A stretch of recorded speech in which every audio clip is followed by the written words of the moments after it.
Welcome to another episode of Builders, Budgets, and Beers. Today, we are joined with a good friend of mine, Garrett Goldsberry out of Lincoln, Nebraska. Garrett and his wife, Neely, they are the duo that runs Salt Creek Homes. And they are a $3 to $4 million a year remodeling company that's getting into new construction. And today, we go through a step-by-step process of how they manage their project financials without software. They are purely on Excel, purely on QuickBooks, and I guess QuickBooks is a software, but that's the given. Point being is we talk about the problems and the challenges that come along with these processes.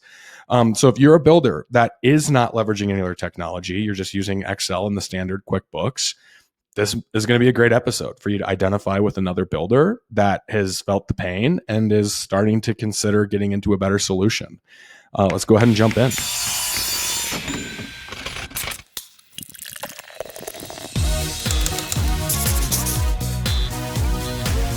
Alrighty, Goldsy, we are live.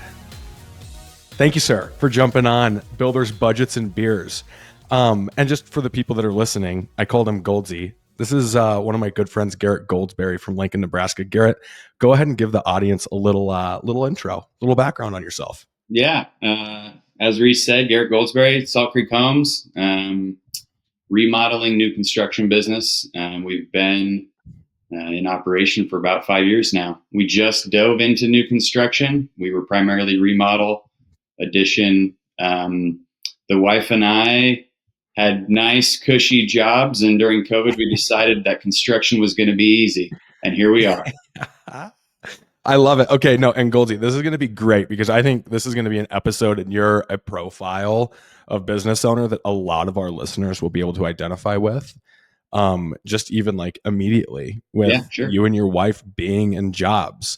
But before we do that, just as a little preface for the audience here, really what Garrett and I are going to be talking about today is primarily like from the start of business, 0 to about 3 million. And what financial processes look like for remodelers that typically start there and then get into new construction, and some of the pain points and realization moments that builders come across, typically leading them into software or at least the motivation to consider better processes. So Goldsy, let's go ahead and start with like you and the wife, cushy jobs, jumping into construction. What did you guys do? What was the motivation? Like where was your head at before you jumped in? Yeah, I don't know. I think we're crazy, but let's get real, baby. When we met and then eventually got married, like we were what you would consider the DIYers that contractors today love, and that's what we did, man. We were doing projects in the house all the time. We obviously got better at it. I learned through experiences in childhood, but also just YouTube. I learned how to learn. I learned a lot of craftsmanship skills. We weren't feeling fulfilled in what we were doing, even though we both, if you really take a deep dive and look at what we were doing, we kind of reached the mecca in our careers and what we thought what we wanted. But yeah, it wasn't fulfilling. And we saw a deep need and just honestly in our industry for people with a passion of, high quality remodels, with an emphasis on good design. I mean, that's my wife's strong suit. She's just killer at design. And, I'm a relational guy. We built a ton of relationships with great subs locally. And, we just kind of decided like, hey, let's do this. Like we have the personalities, we can figure the rest out. Okay. So I love that. First off, like you guys had this like realization moment where you're in your careers, you're punching the clock, you're doing work, you're closing deals, you're making stuff happen. And you just followed like your instinct, your natural skills, Neely design, relationship, sales. And you talk about building relationships with subs. That's like when I'm doing this podcast, I hear a lot of builders prioritize that. They're like, it is just absolutely crucial that you run and manage really strong quality relationships with your subcontractors. Did that just happen naturally for you? Or is that something that you learned from YouTube to prioritize? Yeah, that's a great question. Man, that's a really, really good question. I would say, just adding a little bit of backstory. In college, I worked for a concrete company in my hometown for a good friend of mine, and I think that just alone kind of maybe gave me a little bit of a glimpse into having the right players and the right partners in place makes everything flow smoothly. I would say that we had a huge challenge when we first entered the market, finding the finding the subs that aligned with the quality of product that we were looking to implement. So my career was in the electrical industry. I worked for a distributor, and then one of the world's biggest manufacturers for several years before jumping into construction. So I already had the electrical side of things. That was seamless. We're still using the same guy today that we did when we started. But finding those key partners in the other areas, I mean, we've gone through a few, and in most cases, all of the guys that we've used in all of the trades, phenomenal people. We really never had one that wasn't up to par on quality of work. But there's a high demand that we expect in communication, planning, execution, that ultimately flows down to the client. So yeah, we've worked really, really hard to find some awesome key trade partners. Dude, I love it. I love it. Okay. So just, that was just a little side note. I thought it was interesting just how I need to trust them to take care of the place when I'm not around. You know, we're a small company, and if I'm not going to be there, I don't have time to look over their shoulder, and they don't want that either. Totally. And it's that trust, right? And you mentioned like quality of work. Yeah. Right. If there's never like a question that the quality is there, then that autonomy and that trust is just second step. Okay, cool. So back to kind of the topic. I just want to make that side comment of like the importance of subcontractor relationships, because it's like just truly a constant theme on this podcast. But so with the theme of like, what was the journey regarding your project financials and the realization to maybe needing to get into some software, better processes, maybe making this more of a focus on your business? Yeah. I think it's going to be that, and that's just kind of the umbrella term, the umbrella theme. So let's start with the size of business that you are now. And we'll just go top line revenue, and number of projects, scope of work on those projects, just some of the basics real quick. And then we'll jump into what you're actually using to manage that today. Yeah, you bet. This year we're on pace to do at least 3 million. We have a couple that are sitting out there that are lingering that could push that north of that. It's definitely going to be our largest year by a pretty good stretch. What is that stretch? Probably about $1 million above revenue from our best year, which was last year.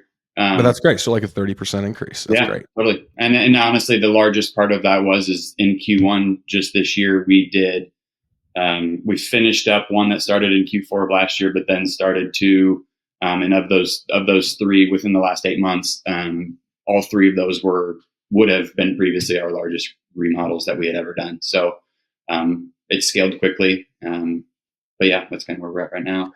That's awesome. Okay. So it's safe to say like around that 3 million top line revenue mark, you have a couple in the backlog or that you're focusing on that could push you over. Yeah.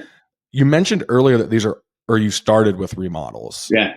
Are these are all remodels, or you have some new construction going on? What are you cooking? Yeah. So with some of the recent success that we've had, cash flow was positive, and Neely and I have been really wrestling with the idea of getting into new construction, just mostly because so our number one priority in remodel is I don't like to use the word higher end, but just really, really high quality craftsmanship. People have a vision of something that's just nice, and that's what we like to execute. And there's a need for that too in the market in new construction in our area. So we wanted to kind of take that leap of faith again, much like we did when we started the business, and get a spec out there. But I'm calling it a custom spec, a concept build, whatever you want to call it in the industry. So we are currently building a pretty good size, really beautiful new construction home. Biggest reason is we do have some other clients that we're actually working on in the planning stage. I would consider us in the pre-construction phase that are seriously considering building. But we've also had a lot of people inquire about, would you do new construction? What would it look like? And I know a lot of my colleagues in the construction industry would agree with this, but I think there's a perception sometimes I think there's a perception in the industry that from the client side, that remodel is easier, yes, easier than building a new home. And I mean, I would say that we just got through drywall phase in our new construction, and it's been a breath of fresh air, man. Yeah. We really, really pride ourselves on coordination and scheduling, and that has been so smooth. And it has given us kind of just a reprieve to just be like, like I love it. this is nice. So, just, I would say, to diversify, we decided that was something that was a natural move and was going to be needed. So that's where we're at right now. Okay. So it was just, I mean, so there was a couple pieces here. Did I catch that right? The first project was cash flow positive? No. Sorry. We've just had so much success the first quarter of this year, and even tailing out the end of last year, that there was more cash flow there than we've had in 5 years, right? Like we got it. We finally got to a point where we're like, hey, let's take this risk. Let's do it. Got it. Okay. And that's where I ultimately Reece. No. I get it. No. And I wanted to make sure I was dot my I's, cross my T's. Because that's like that. I think taking that leap of faith is important, but also just like you guys recognizing the need in the market first and foremost, but understanding it's a risk, and then insulating yourself from a financial standpoint to make that a less risky bet. Yeah. But I think now this goes back into it. Okay. So it's taken 5 years journey from 0 to 3 million top line. You guys are starting to get into the new construction side.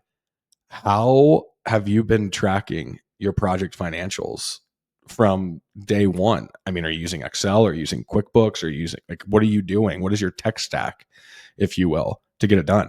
Yeah. So, remodel, we've modified documents so many times. It's kind of been, just to be completely honest and blunt, just a trial and error, right? Like we've been a lump sum contractor since day one. We actually still to this day are. We've made modifications to that. All of our contracts now include some contingency funds too, because a lump sum contractor and remodel is maybe silly, but also really risky. So there's some certain things that we have to do. We really, really pride ourselves on our front end process, pre-construction. So we kind of weed out all the surprises that we possibly can. But again, it's construction. So those budgets are all built through Excel. It's a document that we created, most specifically my wife created, and every single piece of material, sub cost, everything that you can possibly imagine lives in that document in the front end, and then it's tracked on the back end once the project starts. Got it. Okay. So largely Excel. I think it's like worth going into this like budgeting component. Yeah. Right. You mentioned like every material, and I know that this is a podcast, people are going to be listening, but do the best you can to explain what that budget in Excel actually looks like. Is it just cost code line items? Is it truly like material quantities, actuals? Like, what does that look like for you guys? Yeah, totally. So, I mean, it's everything from framing lumber to cabinets to light fixtures to plumbing fixtures to the cabinet poles to the flooring, anything that depending on what the project is, any material that we're going to purchase for that project, all of those selections that my wife works really, really hard hand in hand with the clients to make all of those material selections, all of those costs live in that spreadsheet. And it's kind of in a two-part spreadsheet, right? It's materials and then subcontractors and then builder fees and costs. So she really works hard on all of the material selections. I usually handle construction materials, and then we'll work together collectively working through all the sub proposals. But yeah, I mean, everything literally lives on that spreadsheet. Okay. So just take a step back here, because you mentioned that Neely works really hard on this. Yeah. And I'm curious, like, this is like the driving question is like, what about it is work, like creates this really hard work that is required. But is this like, when you guys are doing lump sum, are you guys doing all selections before you start, or are you doing selections as the project is progressing? On our remodels, that's a great question, because as we've grown, this is something that's been a sticking point, and we're working on trying to figure out whether we need to adapt. But all of the remodels that we've done to date, everything is picked out before we start the job. So we're able to present the client with a lump sum contract cost with a contingency. I haven't opened up a wall yet. that in most cases, and actually what we've tracked over the last couple of years is of the contingency funds, it's been below 2% on average on all of our projects. There's a ton of front end work. And I would say that as those jobs have grown, we've actually really had to demand and actually ask for patience with clients, because it does take a long time, but it eliminates so many headaches and so many uncertainties once we get that project started. But yes, every single thing down to the last door handle is picked out before we swing a hammer. Okay, cool. And so if everything's picked out beforehand and before you open up a wall, I imagine that's where the budget work happens for your wife, is like getting all the prices, getting all of the markup and everything, like the builder fees, and then proposing that to the client and them accepting it to then lock in that number on your budget. Is that fair? Or Yeah, am I that's missing? fair. I mean, so my wife Neely and I, we joke a lot about this, because when we have, let's just say that we have 3 or 4 projects in planning, but only like 1 or 2 in construction, and then obviously once those go under contract, that swaps. When we have 3 or 4 under planning, I mean, she might as well go lock herself in a room for a month straight, because she's swamped. And then once we go under contract, it completely flips, right? So now it's basically handing it over to me, and it's managing the process and managing the materials that are shipping here and coordinating the subs. And yeah, so it's a lot of work. Yeah. Okay, so beautiful. Okay, so that makes sense. Now, in terms of like tracking actual cost, yeah, how are you guys tracking that? Are you running a PO process on the front end, like when you're getting all these like selections adopted or like confirmed, or like how are you making sure the actuals come in where you guys agree with customers? Yeah. So, I mean, we send everything out for proposal. We actually distribute our own cabinet line. So when we select cabinets, Neely in the design process actually designs them using the 2020 software that any other cabinet distributor in the country probably likely uses. We order them; they ship directly to our shop. All of our building materials, whether it's framing lumber, drywall, plumbing fixtures. We purchased a ton of those. I mean, we purchased all of those items, but we work with all of our suppliers to give us hard proposals before we start the job. And actually, so almost instantaneously when we go under contract, anything that's a material that we're purchasing is placed on day one. So it's all ordered right away. We have those hard costs for those items that are purchased so that we don't experience any price increases. And yeah, I mean, it's instantly, whenever that job starts, those materials are ordered. Okay, beautiful. So then a lot of your AP, accounts payable or bills, that's coming from subcontractors. So how do you track your AP in these budgets for not your materials, but your subcontracts or your labor? Yeah. So when you're saying track it, obviously, I mean, are you talking when we get the initial proposal from them and then when we say, hey, let's start the work? Yeah, exactly. I mean, are they, so like we get the proposal signed and everyone's agreed on like, hey, here's the scope of work. This is what we need you to do. What can you do it for? They send you a number, you agree to it, and everyone's on the same page. Then they actually send you an invoice. What does that process look like from receiving the invoice to categorizing it to updating your budgets to making sure that it gets paid? Yeah, I'm tracking. Yeah. So most of our subs, it either shows up in the mailbox or it's an emailed invoice. And when I receive them, whether it's email or mailbox, and everybody can laugh, this is amazing. So I either print a copy or pull it out of the mailbox, and I jump into QuickBooks and I create an expense for a check so that it instantly hits the job so that I can kind of track those expenses. If they have ACH, I pay them immediately via ACH, or I cut a physical check and send it to them. And then I update our budget software. So it lives as an expense in QuickBooks, and it lives as tracked versus the proposal in the budget spreadsheet. So, and one of the thoughts that I had in honestly preparation for this is one of the big issues that we run into. So let's just say we pride ourselves on paying our subs right away. So let's say that a plumber sends an invoice and I want to pay it right away, right? That's what I do. That's what I do for my subs. So I'm busy. I sit down, I create the expense, I cut the check, I ship it out. Well, what if I now don't notice until when I'm doing the final project audit that there was $500 extra because he had more labor hours getting, the water lines and the drain and the location that we needed it. In most cases, as a lump sum with contingency builder, sometimes it can be really, really hard to ask a client 8 to 12 weeks down the road, right? This happened during rough-in. Totally. Project's finished. I'm sending out a final invoice and I'm like, crap, there was $500. And since it's such a manual process, if I don't just slow down and catch that, I'm not noticing that there was an issue here. And subs usually are pretty good about it, but they're going to bill for their hours, and I might miss it or not understand that there was some extra labor hours there. And if I don't capture that, I mean, it's your coin term, right? I can't plus what I don't cost. Bang, bang.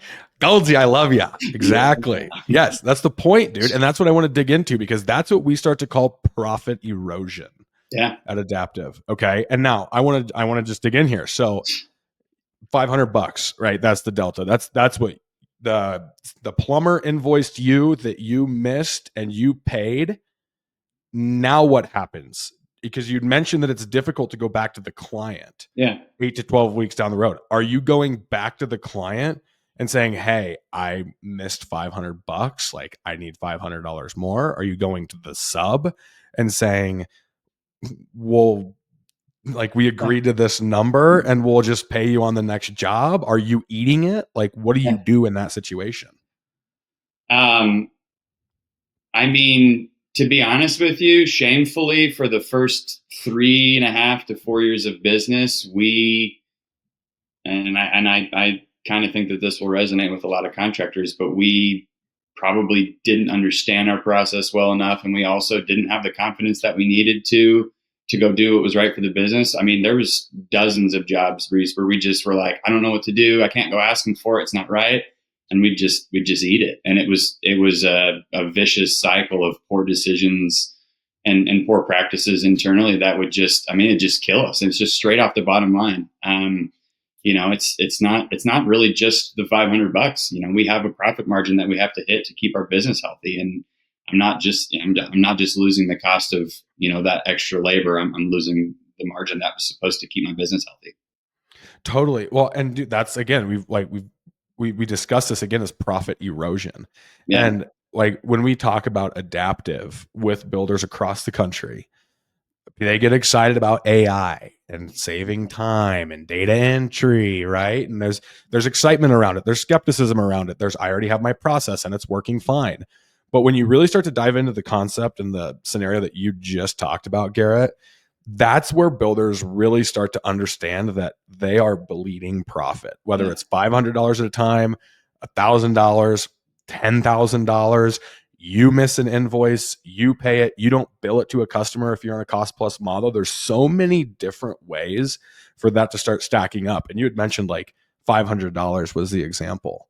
I mean, what's one of the most heartbreaking examples that you can think of where that scenario happened and it just directly impacted your guys' bottom line? I mean, this is a little bit different example. And again, it was a lot of it probably, and you would know. So I don't know if Adaptive catches this, but I would say the biggest one that we ran into, and this may be, small potatoes for some contractors, but we've closed out a job, did the project audit, and I missed the fact that our glass shower enclosure hadn't even been billed out to us yet. It was $3,000. Client paid final invoice, and then the glass enclosure invoice shows up. Again, like a lot of those are internal processes that we need to sharpen up. But yeah, when you're running 3 million and I'm technically the project manager and site coordinator, and my wife's the designer, it happens fast, and that's why I think we've found ourselves at that kind of push pull and that moment where it's like, I think we need to consider, looking into some of these softwares that could really just ease that pain, right? Like, I mean, the goal would be is whatever the software is costing, I would trust that it's going to save me much more than that. Totally. Well, and A, to answer your direct question, yes, we do catch that. And B, I think a lot of what you're talking about is held responsible at what I call is the symptom of profit erosion, which is manual process. Yeah, totally. Okay. Like it's again, like people get excited about the time savings and AI taking away data entry and like helping me with my job costing and categorization. But that's the symptom. It's the every invoice, whether it's getting mailed to me or emailed to me, and me printing it and me getting it categorized and entered in manually into QuickBooks, and then paying people immediately, and then running into a separate system that I'm updating a budget on, right? It's that flow, it's that monotony of that manual step by step process that Adaptive does a really good job at preventing, but also highlighting. Dude, you're getting ready to close this out and you do a budget eval and you're like, wait a minute. I estimated 15 grand for glass enclosure on a shower, which could be crazy. I'm not a builder. But point being, shower. Right. But and point being, it'd be like, I've got 5 grand outstanding. I've only got 10,000 in actuals. Wait, where is this at? And then you can start digging in more and be like, wait, I only have 2 invoices for this and I need a third. You can start catching that information much more quickly. Oh, and I mean, I think it's also fair to, remind the listeners that that mistake was super elementary, and it was something that absolutely, as a business owner, shouldn't have happened. And, you really probably shouldn't need Adaptive for that, but that's just the reality. It's the world that we live in, and stuff happens all the time. 100%. And that's going to be my next piece is like, I applaud you with how you're even talking about profit margin. Truly, this is an honest compliment and admiration here, because I don't think a lot of builders look at profit margin, and I could be wrong. Type in the comments if you disagree with me. But I don't think a lot of builders look at profit margin as being the necessity for running a healthy business. I think they look at that as like, what can I actually take home? Right. Yeah. I mean, when we started, that's 100% true. I would tell you that our mindset has completely shifted, right? Like when we first got into this, it was suggested to us by a friend in the industry that we read Markup and Profit. It was written by Michael Stone. And in that book, there's a pretty simple formula that you can use to, you list out all your business expenses, and you put a sales projection on the year, and it kind of tells you exactly, hey, this is what you need to make if this is how much money you want to come home with at the end of the year. And we've used a model of that formula since day one, and I would tell you that we haven't gotten close to hitting our profit margins once. Most of them because of, like I had stated earlier, it's that expense that was missed and us not feeling like we need to charge for it. I mean, obviously, we've changed our mindset on that. And there's a lot of processes that we've put in place to prevent that. But you're exactly right. I mean, it's especially when times slow down, right? Like, what are you going to do to go capture the job? And I think it was Modern Craftsman. I was listening to the podcast the other day, and I want to say it was Tyler was talking about in these slower moments, like don't sacrifice what works for your business. Use that opportunity to really buckle down on processes and make sure that when those projects come back, that you're ready to make the profit that you need for your business to be healthy. And I think that we've all been in that position where it's, you feel like you just absolutely have to have the job, and you take it for a cost that isn't right, but you just don't know how bad it is for your business, right? And it's almost like immediately when you accept that job, you get a call the next day, and you're like, here's a much better opportunity, but now I don't have capacity, and it'll just kill you. Totally. Well, and dude, Tyler is like, I admire the hell out of Tyler as well.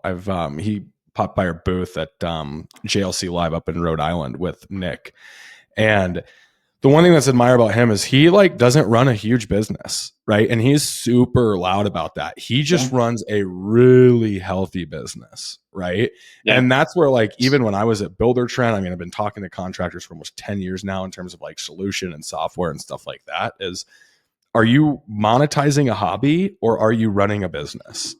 And I think as brash as that might be, it's the truth. And I think it's a question that a lot of people have to ask themselves. And it's not about running around the social club talking about top line revenue, right? It's about running a very healthy and consistent business that's producing sustainable bottom line profit so that you can do a 10 to 30% growth a year. Yeah. Right. 100%. You don't need to run out and do 100, 150, 200% growth business like we saw in 2020 to 2022, with everybody in a truck trying to go out and scale their business. It's like, what can I do consistently and repeatedly that is going to net us the best outcome as a business? 100%.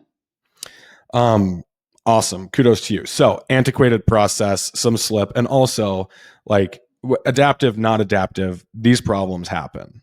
Right. Yeah. And like, I don't think you need to be like ashamed of talking about them, because even the biggest builders out there, like you're talking like your 10, 15, 20, $50 million a year businesses, they're still running into this stuff. 100%. Right. And nobody does it intentionally, but I think it's important not to treat it as a cost of doing business, and treat it as a learning lesson and a motivator to prevent it from happening again. Right. Absolutely. And that's the big piece there. Okay. So going into the process. So we've got our budgets figured out. We've got our AP figured out. Let's talk about expenses.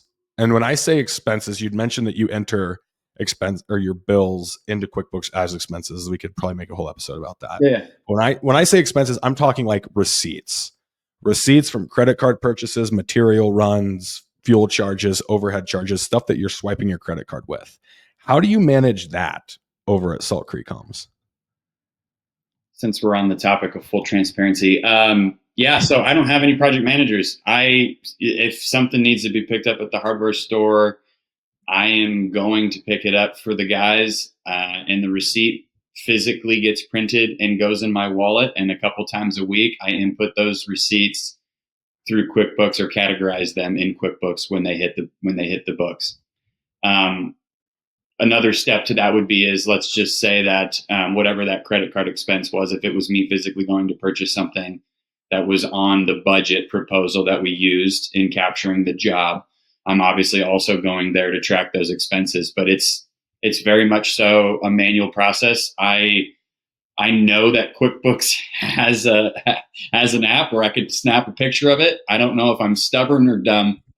Maybe both. I just haven't done it yet. It's a manual process. They literally go into a folder upstairs, and I categorize them as they come in. The shoebox method, as we Love call it it over man. here. We've got the old shoebox that we just pile receipts in, and then when the statement comes in, we shuffle through it and line everything up, categorize it, enter it, pay off the credit card. I swear I was born like 4 decades late. I don't know. the old boomer mentality. No.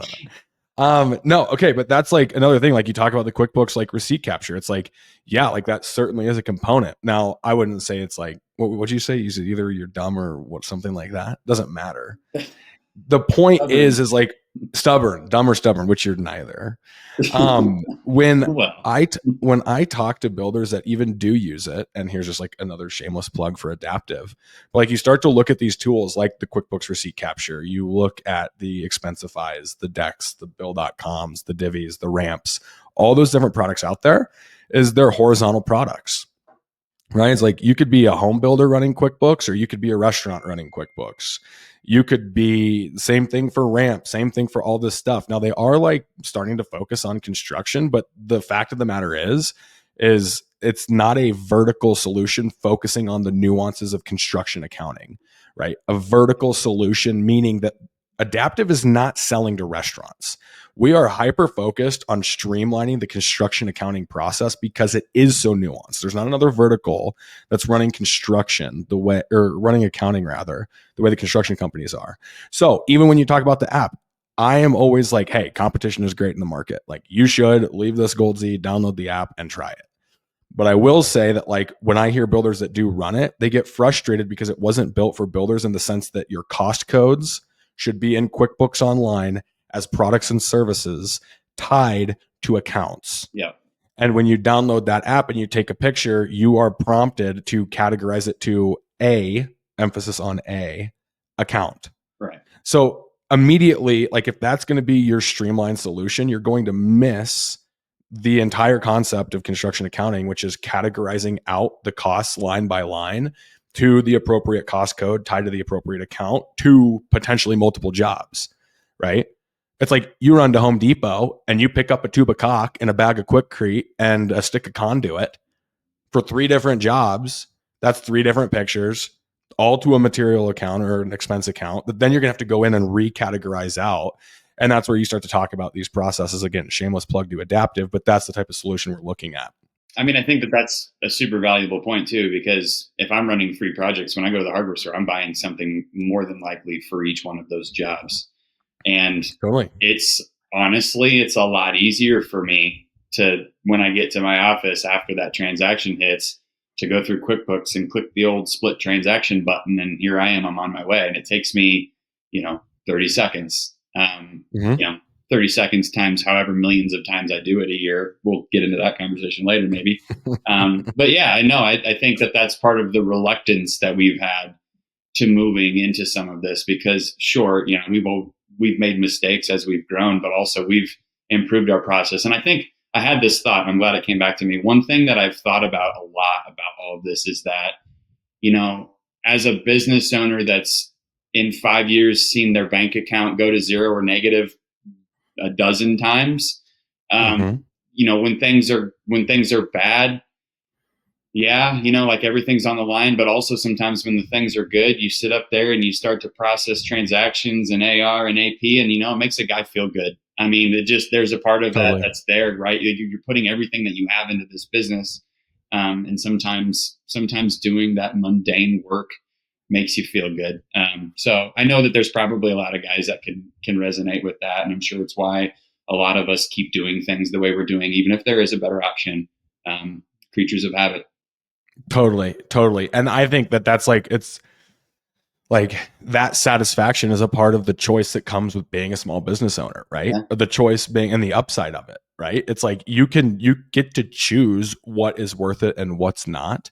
What I hear that most commonly boiling down to is like just wanting to be, close to the business, right? Having the control over the business. Like when you're running those processes is knowing and seeing like, hey, I'm cutting a check for this sub and like, God, he really earned the shit out of this. Or I know that we're really doing a good job on this project and it's satisfying to know that like, hey, we're checking the box on this. But it really does boil down into like the control and like remaining close to the business. On that, because I do want to get into like what's motivating you to start exploring software at this point. Yeah. But the last piece I want to touch on is AR. With you being a lump sum builder, what does that accounts receivable or billing your customer process look like? Yeah. So, as I stated early on, so lump sum contractor with contingency funds, we give them a lump sum contract price with the contingency funds included into it. And then it's a payment schedule based on the value of the job. They differ a little bit, whether it's a small job or a big one. They're set up in a way that's tried and true for us to keep cash flow where it needs to be, right? Like we front load a lot of this and purchase a ton of the materials right at the beginning. So there is a front load payment to that. But all of those payments are ran. They're ran all through QuickBooks. There is literally a calendar invite that gets put into Neely and I's phone as a reminder the day the next payment's due. We jump into QuickBooks, we send them an invoice. And the way that our process works is with the contingencies, just say that none of them get used on our final invoice. The final invoice is less the contingency funds if none of them were used.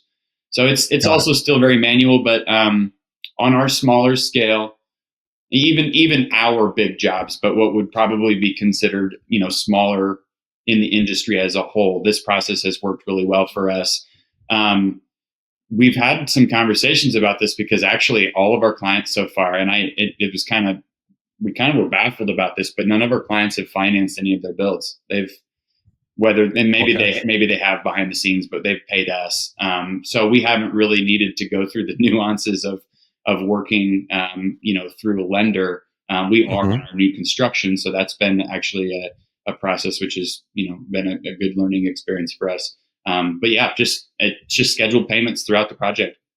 Love it. Okay, so and is that like you guys going into QuickBooks and then just generating that invoice and sending it to them? That's it. Just like a straight up invoice. Beautiful.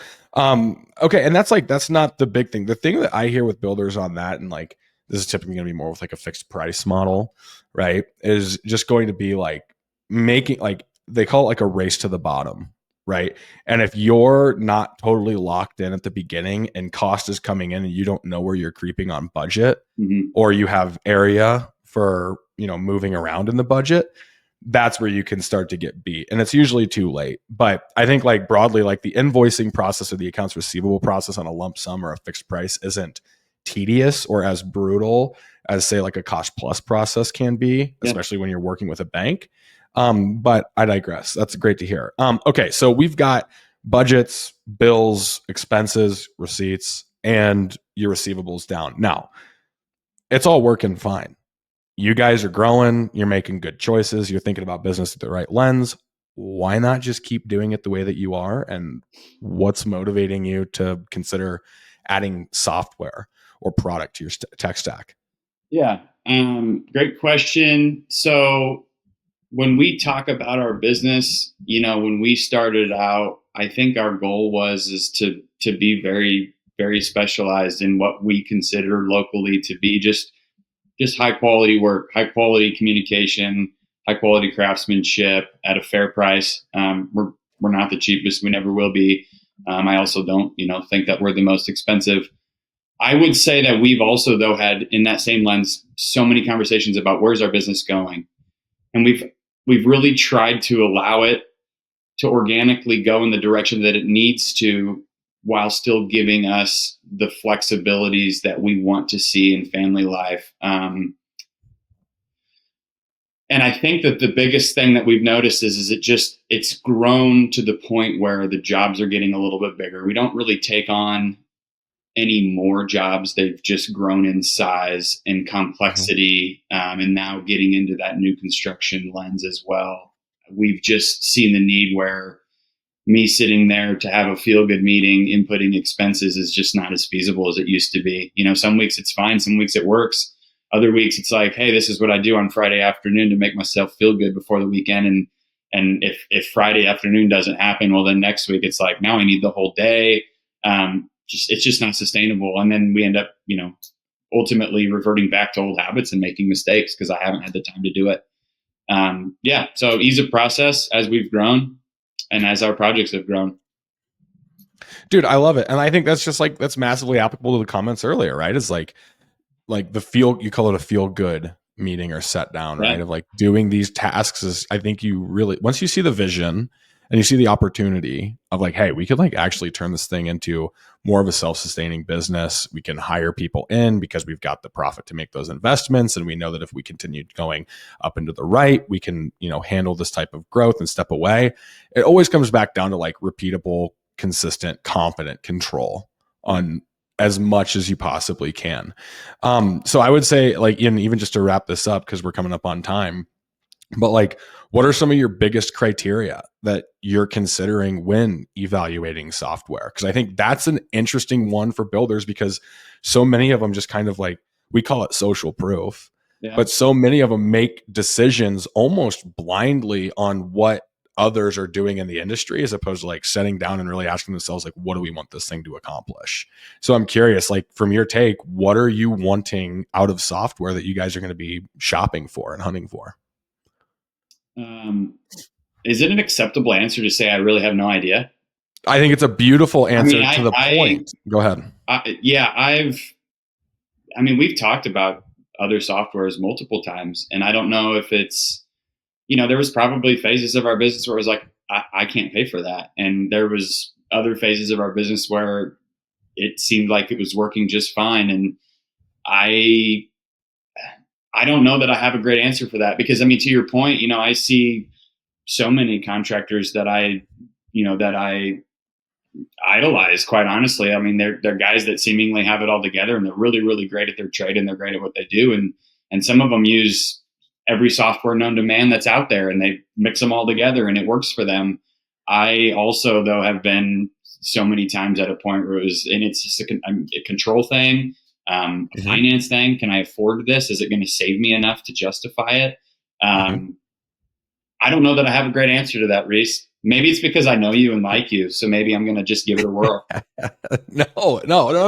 Well, we'll talk about that in a minute. But dude, I think that is more than acceptable as an answer, because that's what we hear, right? Yeah. And I think it's important, and this is again friend to friend, like, I think you and Neely should sit down in the business and say, what is the biggest value driver that we're missing out on today?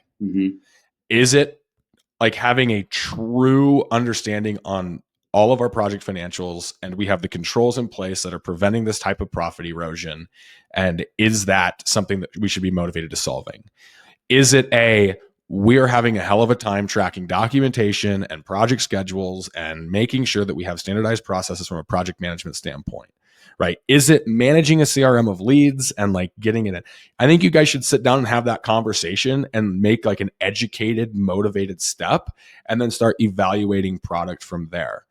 And I say that obviously biased. I mean, I'd worked at the incumbent in the space. I've worked at Adaptive. We're getting a ton of great traction, solving a problem that hasn't had really any attention poured into it.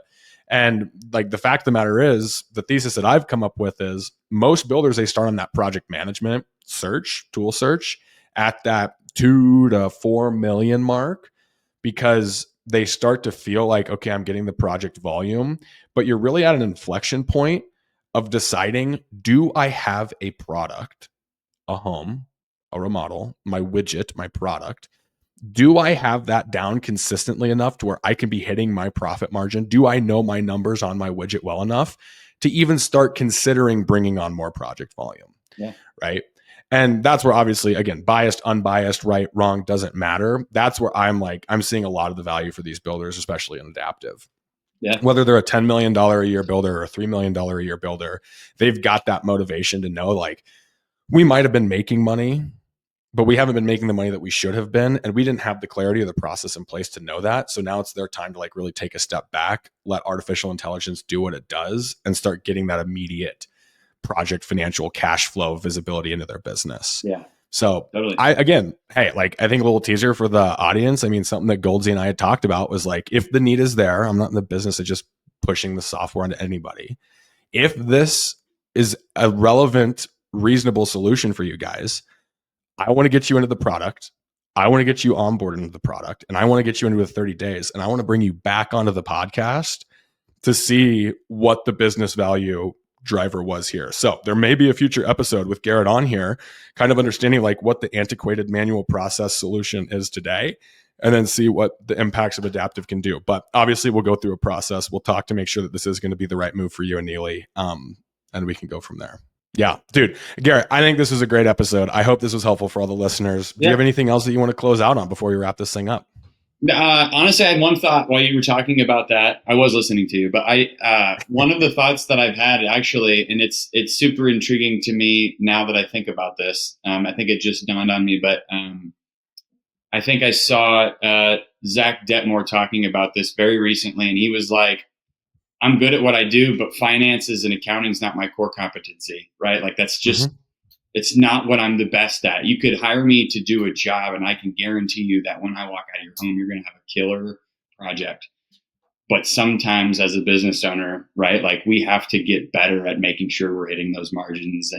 And I think one of the reasons why we haven't gone to a software is, you know, who's going to use it really if my knee-jerk reaction to an issue in the field is slapping on a tool belt and running out the door, right? Like, I'm just going to go fix it. So as we've grown, right? Like again, it's why am I not leveraging those awesome trade partnerships that I have? Why am I not sitting back here and organizing and managing these jobs and running the business rather than letting it run me? So just a thought that I had. Dude, I love it. I love it. And I think even more on that point of like, it's just the adage as old as time in small business is like, are you working on the business or are you working in the business? Right? As everyone's heard it, everyone knows it, but the reality is real, especially at the point that you guys are at. And I will say, like, we were just in New York City for our offsite, our team offsite. We're headquartered in New York, and it lined up with New York Tech Week. So like the largest blue chip venture capital funds were there. People from all over the world were flying in, founders, partners at venture capital funds. Everyone in the tech ecosystem was there. And the options that are becoming available, obviously specifically to builders, but just in general, are incredible. And it's not, your option isn't just a database style product. And that's typically what is offered to contractors today. Database style products that require overhead or admin to sit, or a team of overhead admin to sit and maintain the product to get the value out of it. Now, when you're talking about like I want to go bags on and go solve the problem, or like that's where you're immediately drawn to. It's like there are products out there now, Adaptive being one of them, that isn't going to require an arm and a leg, or you'd have to hire an admin or spend 6 to 9 months onboarding and implementing it and getting it filled out. Yeah. Right. So when you're making those decisions, really explore, because there's product popping up left and right all the time. And it's designed to take what has been sold for the last 15 years of saving you time and money to actually put the money where their mouth is, but also come at the benefit of much more real time, in our situation, cash flow insights on your business to get ahead of these problems before you close out a job and get an invoice from a sub that you haven't paid yet. And now you're stuck cutting a check out of the bottom line. End of rant. Awesome episode, Garrett. Really appreciate you hopping on, dude. Hopefully, I mean, we'll line up a conversation to talk Adaptive. Hopefully we have you back on if everything makes sense. Love it, man. Thanks for having me. You bet. We'll see you, dude.